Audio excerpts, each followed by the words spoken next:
Hey, we're so glad you join us, and we love you as listeners. We've got a great offer for you from our sponsor, Life Guides. Life Guides is a peer-to-peer community that helps people navigate through their day-to-day stressors by providing a place of empathy, listening, wisdom, and support with a guide who has walked in your shoes, experiencing the same challenge or life experience as you. Now, we've got a great offer for you. To get this service for your team and show that you care, go to lifeguides.com/schedule a demo and add our special podcast code Healthy2021 into the free text box to receive 2 months of free service. 2 months! That's a great deal. You know, I love these guys. Their goal is to impact the lives of 1 billion people in a positive way. It's Life Guides. Thank you so much, guys.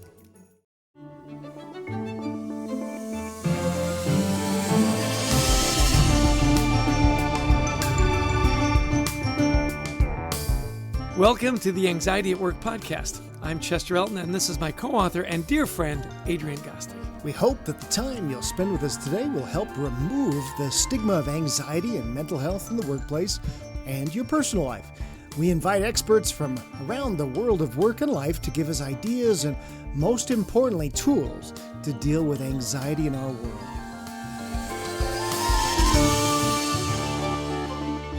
Our guest today is our good friend John Strelecki, an inspirational author and creator of the Cafe at the Edge of the World book, soon to become a major motion picture. His books have sold more than 6 million copies and have helped millions to find meaning through exploration, not only of the world, but also of oneself.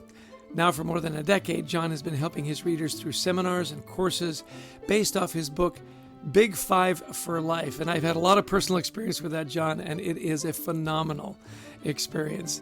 John's insight helps people see that more is available for them if they're willing to overcome their predisposition to hold on to what's safe and comfortable and pursue what is engaging and exciting.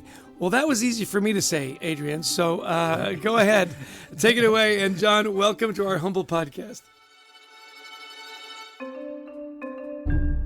Thank you guys. Thanks for having me on the show, and thank you so much for what you're doing. I got to tell you, I read the new book, Anxiety at Work, and as someone who has unfortunately been in this situation many different times during the course of my career where I was the one who was struggling with that, I can't thank you enough, because when you're in that situation, you feel so alone, and for you guys to have the courage to put that out there is going to change the lives of a lot of people. So kudos to you guys.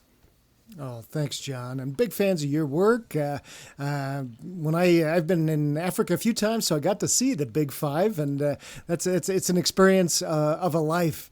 So the one thing that jumped out at us when we were reading your work has been this concept of PFE, you call it, purpose for existing, which can help reduce anxiety when we know this. So, we've seen in our work that meaning can give people a sense of purpose and engagement to an employee's work, and that helps alleviate anxiety. So how do you help people start identifying this purpose for existing?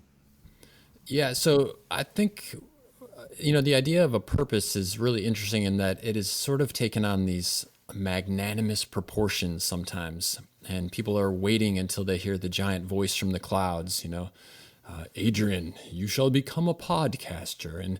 And then at that point you have the sense of clarity, and then you can go live the life you want. That was Chester's voice. That was Chester's voice. Yeah, exactly. And then you had to tell him, stop calling me at 2 a.m, Chester. Don't get me wrong, like that would be awesome if that's the way it normally worked. I just don't find that that's the case. Some people have the calling when they're young. They find something they lock into, and they know that this is what I'm here for. This is what I want to spend my 28,900 days on. And then there's the rest of us, which is you at some point say, okay, time is ticking by, and I want to figure out what I want to do with my life, and I want it to be more meaningful, and I don't want it to be filled with anxiety. I don't want it to be filled with stress. So what is that for me? And I'll give you a couple of tools and techniques that I've used in my own life that I've recommended to others that have proven to be very successful. And one is simply understanding that you have kind of infinite choice going on here. If you want to, you can look at the world and say, well, who's living my dream life? Who has my dream job? And what is that? And how did those people get to that point? What skills do they have? What training do they have? What was their life story associated with that? And what you learn is that, yeah, someone is living your dream life, and it might as well be you. It may take you a year to get there. It may take you a year and a half, whatever. But if you just keep doing what you're doing, you're going to keep being what you're being. And that's a shame if it's not the place that you want to be. You know, you talk about your 10 tips for a more meaningful life. Can you walk us through some of the most important ideas that you've learned? And I just want to give people a plug before you answer that, you know, you and I have known each other for a little while now. And you walked me through the big five, the purpose for existing. And what do you want to do before you call it a life? And that exercise really is remarkable. I mean, it really is life-changing in a lot of ways because we spend so much time thinking about other things. We don't think about, you know, what are the big things I really want to get done? And so I love when you talk about your 10 tips for a more meaningful life. So walk us through some of your favorites on that and just know that you impacted my life in a really deep way, and I'm really appreciative of that. Well, thank you, Chester. You dropped off for a touch there, but I think I got the essence of the question, which is a little bit about it. And I'll also tie it into what I went through when I was struggling and dealing with anxiety and the way in which it was severely impacting my life. So the big five for life are to take the time to identify the 5 things you most want to do, see, or experience in your lifetime, as you said, while you're here on this planet. And if we're not careful because of the overload of information that's in front of us, we end up having our day literally be controlled by something else. So we wake up, we check our phone, we check our inbox, and that's how we determine the way in which we're going to spend the next 16 hours before we go back to bed. And, you know, I've been in that rat race. I've been in that cycle. The danger there is that you end up living everybody else's life. And because it's not fulfilling in your downtime, you end up looking at, you know, Instagram and the rest of these, watching other people live their lives. It doesn't really enable you to live your life either. It's just sort of a panacea to cover up the lack of enthusiasm that you have for the way in which you're living your life. And I find great wisdom in looking at people who have undergone massively challenging situations and saying, what can I learn from that? And how do I apply that to my situation? And I don't know if you guys have read it, but there's an amazing book, Man's Search for Meaning by Viktor Frankl. And I remember reading that book and just seeing just the profound wisdom in that story. Now, his situation was the unbelievable extreme, right? He was in a prison camp during the war. But he noticed 2 things in particular were the defining characteristics for whether or not someone survived. And the 2 characteristics were, he felt that the reason that people at some point would give up is because they had an ill-defined end date. So they didn't know if this experience was going to last for a year, for 10 years, or literally for the rest of their life. And they didn't have the ability to envision themselves doing something different. Now, again, his situation was the absolute extreme. But if you take these extremes and then say, so what can I learn from it? I noticed that in the work environment, and again, this was definitely the case for me when I was earlier in my career. I didn't know, am I going to do this for the next 40 years? Like, the end date was very ill-defined. I didn't know what was the point at which I would get to exit and then go do the fun stuff, except for maybe 65 and retire. And in addition to that, because I was so locked into the reality of the job that I knew and the world that I knew, I couldn't envision something outside of that either. So on a much smaller scale, these same emotional things can impact us when we're in our everyday work lives. And it's catastrophic because in the same way that he noticed that people would just give up and that they would die shortly thereafter, when we're in those environments, we're slowly giving up. And over time, we just become more and more lethargic about life. When you know your big five for life, you understand the destination. You have the ability to see outside of your current reality. And if you allow yourself to then start mapping things out, even on a small scale, well, now you have an end date. You draw the line in the sand and say, one of my big five for life is to spend more time with my kids. Well, what does that mean? Well, you know what? I'm going to make sure once a week we do Adventure Day. Okay, well, now you've got a destination and you've got an end date. These little small steps have a dramatic influence on the way in which we feel at a deep cellular level and the degree to which we're holding that anxiety in our being. It's so powerful, John, and I love the idea of bringing this back to man's search for meaning and that idea of those essence, because when you think about what he went through, there was a tremendous amount of fear in his world, and you talk a lot about fear in your work. A lot of people listening might be feeling that, chasing their purpose or shaking up their routine like you did, sort of mid-career, can cause a tremendous amount of fear or anxiety. And so you share that fear was an issue as you decided to go on these amazing travels around the world. So what advice would you offer people or leaders who might be feeling that fear of change in their life? Yeah, I would say know what I define as your great fear. Like, what is the one that if you really ask the question, why do I feel this? Why do I feel this? Why do I feel this? That you get down to what is the great fear. And then ask yourself, how do I mitigate that?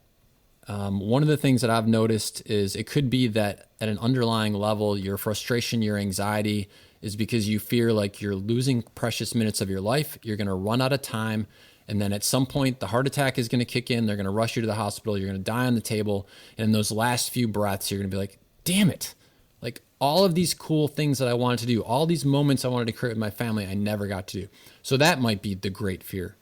There's a cultural fear that I noticed that we have in North America, which is a desperate fear that someday I will be homeless and living under a bridge. And it's like those exact words. I don't know if at one point our parents were all driving with us and we're like, okay, see that? Like, that's why I want you to study hard in school. Or maybe we on an intuitive humanistic level look at that and feel the pain and the suffering of that person. But to allow ourselves to ask that question of what is that great fear? And then this is, critically important to say, well, how do I mitigate that? Because if my great fear is I lose my job and I'm going to be homeless and under a bridge somewhere, well, a simple way to mitigate that, because if you walk through those steps, Adrian, what I'm saying is if I lose my job, I'm unmarketable and no one's going to hire me again. And then my kids are going to be homeless. I'm going to be homeless, et cetera. Sometimes it's something as simple as talking to a headhunter, having them look at your resume and let you know the world of options that are out there with the skills and the talents and the genius that you have. Because sometimes we forget, we're locked in our own little box and we forget that, whoa, actually, we've got a lot to offer. In addition to that, if it's the fear of losing money, ask yourself, well, okay, what do I need to reduce in my expenses? Maybe I'm like at the cutting edge. Every dollar that I make, 95 cents goes out the door. Well, if I was able to reduce that just a little bit, would I feel less stress, less anxious, less anxiety? So know your great fear and figure out ways to mitigate it. Yeah, that is so amazing. And it ties into our research. Thanks for mentioning our book, Anxiety at Work. What we found, especially in the younger generation, people in their 20s, have this as a dominant fear right now of losing my job, ending up homeless, I'm unemployable, and really feeling like, these entry-level jobs aren't entry level. I can't even pay my rent. There's a real fear of that, as you mentioned, in the U.S. Are you seeing this sort of coming more in the rising generation? I don't know if it's... So yes, I think I do. And I think maybe we're a few decades away, maybe even generation or two away from the point where you did a job for a certain number of years, you were on a pension. And so there was a bit of guarantee in there. I've never had that in all my career, and I'm 52, so I'm not that far away from when that ended, but I've never had the idea of a pension. So this generation, like, it's just sort of a memory. It's like, playing records, not even a CD, not let alone a download, right? So maybe because of that, this uncertainty is so strong. But I will say to the young people who are listening, that's part of the reason to understand your genius and to know the value that you can bring to an organization. Because having that awareness gives you the self-confidence to not be so afraid that if this gig ends, I won't be able to get another one. To the contrary, you feel like, well, I'm looking out there to see what other gigs there are. If I'm not being treated well, I want to lend my genius in a way that I'm going to help an organization that I really care about.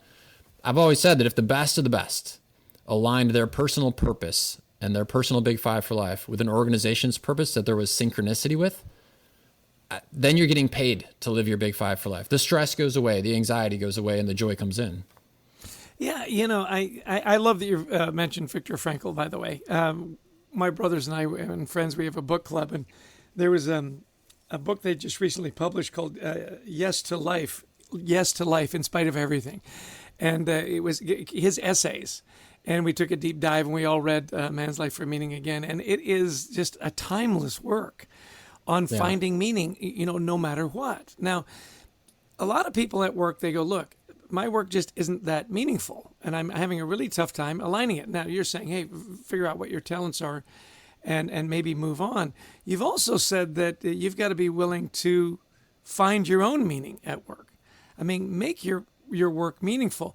It's always impressed me that there's nobility in any work if you give that work nobility. So speak to that a little bit about how you can take maybe someone who's stuck in a job that doesn't find a lot of meaning, how they can look for that meaning and make what they do more meaningful.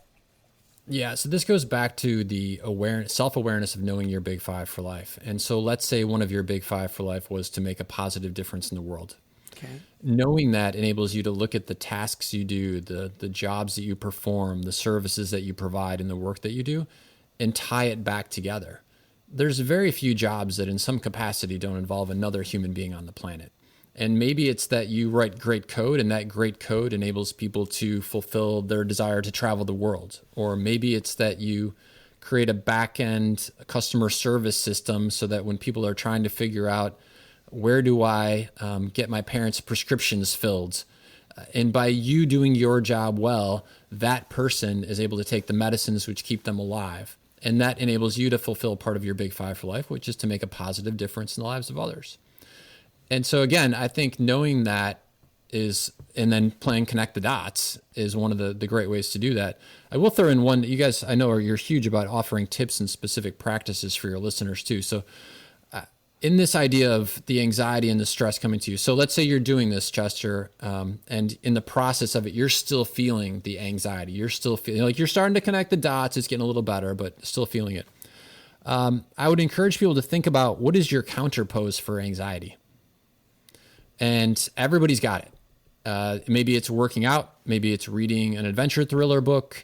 Maybe it is talking with a friend. Everybody's got something that makes them feel the counterpose. And counterpose is a term that you often hear in yoga, right? You can, if you stretch in one direction too far, you want to go back and stretch in the other direction, because what you want to avoid is the break. Once it's broken, and whether it's your career, whether it is your ligaments or your muscles, once it's broken, you got a huge problem. So better to find out what your counterpose is to these things and apply that on a regular basis as you're connecting these dots, so that it doesn't hit the point of just like overload. Yeah, I love that. Connect the dots. It's like the old parable of the building of the building, and the passerby asks everybody what they're doing, and the one guy says, I'm putting in a window, and another guy says, I'm building a brick wall, and the lowly of lowly that's just moving mud from one space to the other says, oh, I'm building a temple to my God. The lowly, he connected the dots, and without question was going to be happier in his work. Right, because he could connect those dots. Hey, before we go on, give us some websites and stuff. Where can we find more about your work? Because I'm telling you, if you don't know John Strelecki's work, you need to. He is that good. Thank you. So my website, johnstrelecki.com, is a great place. And I'm routinely posting new content, et cetera, on there in terms of articles, ideas that I have, and through all social media. I regularly post stuff on all social media platforms at John Strelecki. Excellent. Thanks, John. And, this is one of those questions that we shouldn't even have to ask, but we have to, because so many leaders get this wrong as we're trying to tamp down anxiety, that people need just time to not only relax and disengage from work, they actually need time when they're not thinking about work. As an expert in this area. But the trouble is, we all do it. Saturday, we get this thought in our heads and we just fire off an email. And our team immediately is stressing out for the weekend and thinking about it when we should have, hold it. So can you talk about the things maybe we're doing that can help people have meaningful time off where they can find purpose and reduce anxiety? Yeah, you raised a great point, Adrian, that what also is different in this time period that younger people are facing, and now it's reached up into everybody who's got a cell phone, is that you are 24/7 available.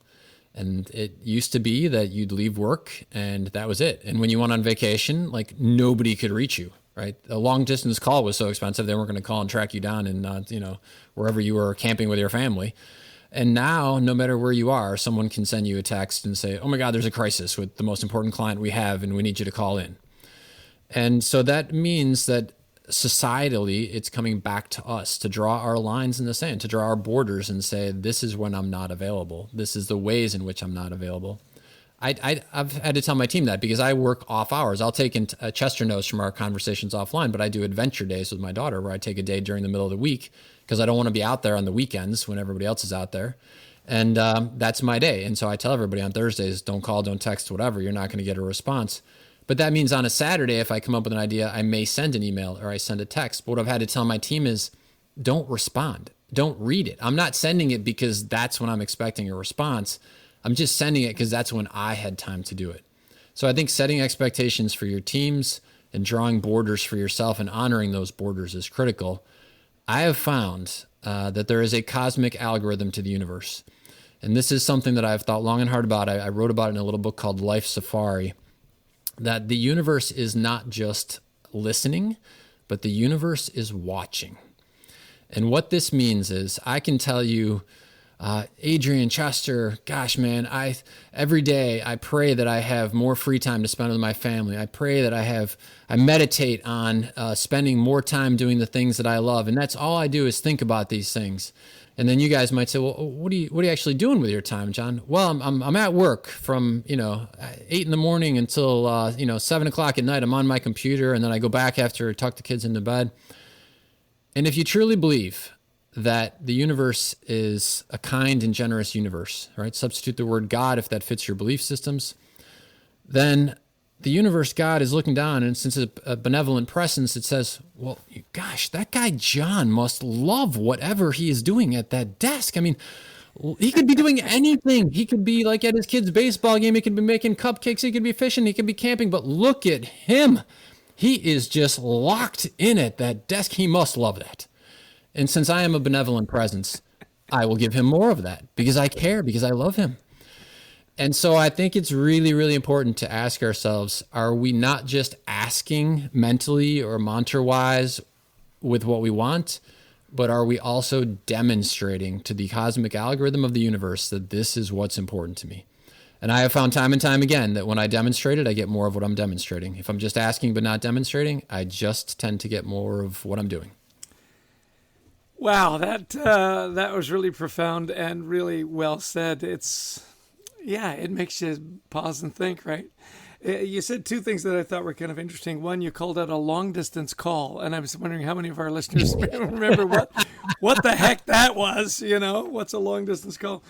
And isn't that fascinating, Chester? Because that's not that long ago, but it shows you how fast technology is changing. That's one of the things that also brings about anxiety and stress. Like I have to ask my 13-year-old sometimes how to show me to do something on my phone. Right. I mean, that's crazy. Well, and it is funny. I do remember in our family, we used to stay up after midnight because the long distance charges were dropped off dramatically after midnight, right? The other thing about the universe watching and listening, I always just thought that was the CIA, that was watching and listening to everything that I said. Oh, sure. I do agree with you, though, that the more you do, the more you get, right? We with our book, Leading with Gratitude, we always say gratitude attracts gratitude. Yeah. And I think that is a cosmic algorithm. Good attracts good, service attracts service, and so on. Well, we've got a third author in this book. It's always Gostick and Elton, except for this book. It's Gostick and Elton and Gostick. We've got Anthony Gostick, Adrian's son, who's just this brilliant young man. And he talks about this idea of defining our own metrics for success, especially in the modern world, because you see so many definitions for what success looks like. And to your point, striving to fit that definition, whether it's that perfect Facebook life or whatever, and that can cause a lot of anxiety. So what does it mean to have your own metrics for success, and how is that helpful? Yeah, I love this concept. I phrase it slightly differently, but I think I've arrived at one of a similar conclusion, which for me, I call it know your numbers. And if your numbers so if you look at your life and you say, okay, so as someone who's going to get statistically 28,900 days, if I got to the end, what are the numbers that are really going to matter to me? Is it that I wanted to spend 7 days every single year on a kayak exploring uncharted waters? Is it that I wanted to see 14 baseball games or softball games for my kids every year? Is it that I wanted to have 36 date nights every year? I actually have a spreadsheet that I keep called the Great Life spreadsheet. And I have a tab in there called Sanity. And in my Sanity spreadsheet, I literally map out for the entire year how many of these types of things, and I total up the days. And I say, okay, so if I want to have a great year and keep my sanity, what are the numbers that really matter to me? And it's these types of things. It's how many adventure days with my daughter. It's how many days on my kayak. I do an adventure trip with a buddy of mine. We've been traveling for years. It's one of those every year. So allowing yourself to map out these things and then treating them with the sanctity that you would treat any other, text or email or, random phone call that says you've got to be here today, is one of the keys, in my opinion, to not only living a joyous life that is less full of anxiety, but literally living the life that you feel at the end. That's exactly what I came here for. I love where you're going with this because it is so interesting. We will sacrifice so much for work. And the rationale we use is, well, the money I'm making and providing for my family is going to allow us to do so many amazing things. Yeah. And then we never do those amazing things. Yeah. I mean, Chester, that is such a huge point. And I think that goes back to this, what is the great fear? Because if the great fear is that I'm going to run out of money, maybe if you allow yourself to tap into this, mapping out this life that you most want to live, the bigger fear would be I get to the end and I didn't do those things. And that is the motivating force that says, you know what? Yeah, I'm going to cut back on this craziness and spend more time. And I don't know about you guys, but I would love to hear your perspective on this. I have found that when I do that, when I 100% honor the things that matter most to me, it is the algorithm of the universe kicking in. And now the opportunities come at me that enable me to fulfill the other obligations that I have. When I do it the backwards way, though, it just seems like I'm always struggling. I'm always treading water, just, a million things that I got going on, 22 balls in the air, 53,000 things on my to-do list. Well, we're huge believers in that, John. We wrote a book called What Motivates Me, and the idea was, the impetus was when we were working for a big corporation, Chester and I, we made lots of money, we had interesting jobs, and in many cases missed every important event in, our family's lives. And as we sat down and we said, what is missing? It was that feeling of independence for us. Doesn't mean that's for everybody, but for us, we were missing that. And so you're right. We sat down one day, this is now more than 10 years ago, and we mapped out the lives that we wanted to live. And, for the most part, we've been really fortunate to be able to do that. So thank you so much for coming in and helping everybody understand this concept. So important. It's been such a fun, but also really practical conversation, John. If you had to summarize for our listeners today, just a couple of points to take away with them today, what would you say? Well, on the anxiety front, because again, I've been in that situation, both when I was in my late 20s and early 30s, I was in situations where I was borderline panic attack because it just seemed like the whole world was on my shoulders and I couldn't find a way out. I would say that and now it's because I'm 20 years past that, I would say that the size of my problems is a reflection of the size of my worldview. And so if I allow myself to look from a bigger picture perspective, I can see that my problems perhaps aren't as big as I thought they were. And as an example for me, as Chester was referencing this, I think you might have as well, Adrian. So I've traveled a lot of the world. That's one of the things that lights my fire. And I remember being in Vietnam and looking at people that were trying to make money on the side of the street as like strumming instruments, but they had only one hand or they had one foot because they had lost a limb in a landmine.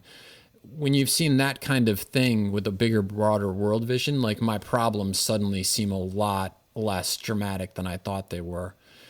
So I would definitely say that. And then the last thing I would close with is just a reference back to what we talked about, that when you have clarity about your personal big five for life and the direction that you want to go, and you demonstrate to the universe that this is important to me, it is as if all the forces that are out there, again, no matter what your belief system is, put that through that filter, but it's as if all these forces were just waiting for you to become clear. And now that you're clear, the essence says, oh, that's what you want to do? Okay, we'll help you with that. And up until that point, I was like, hey, we're patient, just patiently waiting, patiently waiting. And so the closing thought would be, allow yourself to get that clarity, allow yourself to believe that it's possible, and then get ready to be surprised in all the wonderful and majestic ways in which the unexpected coincidences start to manifest in your life. You do your part, the universe will help make it happen, and you get to live an extraordinary life in the process. That is so poetic. That is just so brilliant. Thank you, John, for that summary. It's hard for me to believe that you ever suffered from anxiety because you seriously, because you are one of the most calm and happy people that I know. I mean, I know happy people that aren't necessarily calm, right? And you have this peace about you, and it's because you've figured that out. I love what you've shared with us about figure it out. Just figure it out and then go do it. Don't just think about it or pray about it or meditate. Take that first step. And even though it might be scary, understand that the universe is there to support you. Wonderful concepts. Thanks so much. I know we always say this at the end, Adrian, but tell us one more time where people can find the information on you, because the journey and the adventure that is awaiting people, I think what you have to tell them will help them get there. Absolutely. No, I'm honored to do that. So again, best place to read the new thoughts that I have. And you guys have inspired me, actually. I'm going to take some time and write a piece about anxiety and sort of share what my experiences were, because, if we can make a difference in the life of one person who is on the edge of just can't take it anymore, I mean, that's the life we got to reach out and help. So you guys have inspired me to do that. And I'll be posting that on my website, which is johnstrelecki.com. Awesome. Well, thank you again, John. This has been an honor for us, and we hope to keep working with you and learning from you as we go forward. So thank you so much for appearing on our humble podcast. Thanks, Adrian. Thanks, Chester. Great to see you guys. Well, just another great session. What an inspiration John Strelecki is, but also incredibly practical. First off, loved his idea, because I hear this from so many people that we mentor, especially younger people, that kind of my life's purpose, I should hear this big voice from heaven telling me. And no, there are ways to get there. And to think about really what do we want to experience while we're on this planet? Yeah, I can't tell you how much I love John Strelecki, and he's really had a profound impact on me, because I am one of those guys that says, yes, but if I just work a little more and make a little more money, then we can do all this great stuff that we never do. Missing all those birthday parties and all those anniversaries. I loved where he said, know your numbers. Mm-hmm. Know your numbers. The average person gets 28,900 days. Which days are you going to set aside to make sure you're doing something that will create that forever memory, that time with your family, or that trip, as we were talking off microphone, to New Zealand or Australia? When are you going to go? When are you going to take that cruise to Alaska? Well, put it on the calendar and tell yourself, this is the day I'm leaving, and I'm not going to let anything get in the way. I love that concept. Know your numbers. He also talked about fear, so start analyzing this, dig deeper, which you would do in psychotherapy. What is your great fear? What's below this? And I just loved what he said, because we've seen this in our research, is this fear of homelessness. I'm going to live under a bridge. That is ubiquitous, that so many people feel this. And we've seen people who've been laid off. We've seen people, and sometimes hundreds of people that we have known that have gone through this transition. And most of the time, it works out great for them. They find something else. They find that, I'm able to use my talents elsewhere. And he said, so especially if you're feeling this, understand your genius and what you bring to the world that makes you special. Yeah. I mean, how many of us have stayed in jobs just because we didn't think there was anything else we could do? And I loved his tip. He says, call a headhunter. Say, look, this is who I am. These are my talents. What's out there? He said, the size of the problem is the size of the worldview. And I think so often we get trapped in the job or our view of the world that this is as good as it gets. And so I'm staying here because we think it's safe, right? Yeah. And yet we miss out on that cosmic universe that he says is watching and listening, which was a little disturbing for me. I thought it was great, though, because you're right. He's like, so he must love to be in that miserable job because he's staying there and he's doing more of it. I'll give him more of that. Which is, instead of what John pointed out to us, map out the life that you want. How many days this year do I want to go and do, this, be on go to my kids' softball games or go on a date night with my significant other, put it on a spreadsheet. Think about that like we would all the big goals we have in our lives. Well, why aren't we as thoughtful with the life we want to live? Yeah. And lastly, just to wrap up, where he says, what is the counterpose to anxiety? Like yoga, you stretch one way. Well, you got to stretch back the other way because you don't want to break. Because once you break it, then it's really hard to fix. So what's that counterpose? What is it that's really keeping you from doing that? And, again, that John suffered from severe anxiety in his 20s. You would never guess that John ever suffered from anxiety because he's got it figured out. And what I love about that is that's the journey we all go through, right? We all end up in that place where we're miserable and we have that fear and we think we're going to break. And then look what can come out on the other end when you finally, as John says, connect the dots. It's a happy life. Right. And as we see with, Hollywood stars, et cetera, in fact, many times there are people we have no idea they have anxiety. They look confident, they seem calm. And that's a big lesson for all of us, too, is that those who seem calm may not be. Those who seem confident may have imposter syndrome. That it's an important lesson for us all to learn, especially as leaders, is that the book may not, the cover may not be what's inside the book. And so, dig deeper and reward people when they're vulnerable, like John, who talks about what he felt. And so, again, thank you to all of you. We want to thank John, of course, for joining us, and a big thank to all of you for downloading this podcast, for listening. Special big thanks to our producer, Brent Klein, to Christy Lawrence, who helps us find amazing guests like John Strzelecki, and again, to all of you who listened in. Yeah, and if you like the podcast, please share it. If we can impact the lives of just one person who's out there suffering from anxiety, feeling alone, if we can give them help and comfort and support, we would love to do that. So please, if you like the podcast, share it with your friends and family. We'd also love you to join our online community, WeThriveTogether.global, where we're creating a safe place to talk about anxiety and mental health at work. It's a wonderful community. It's very supportive. We'd love to see you there as well. So Adrian, as you said, another remarkable guest on our humble podcast. And thank you for joining us. Hope you'll join us again. Until then, take care and be well.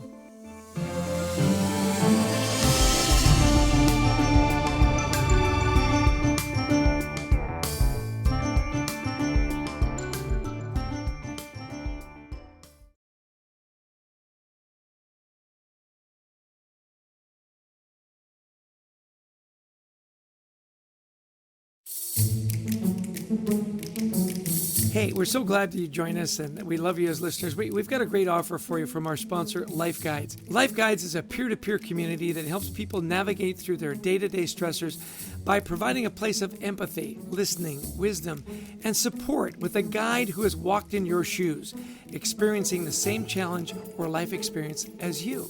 Now, we've got a great offer for you.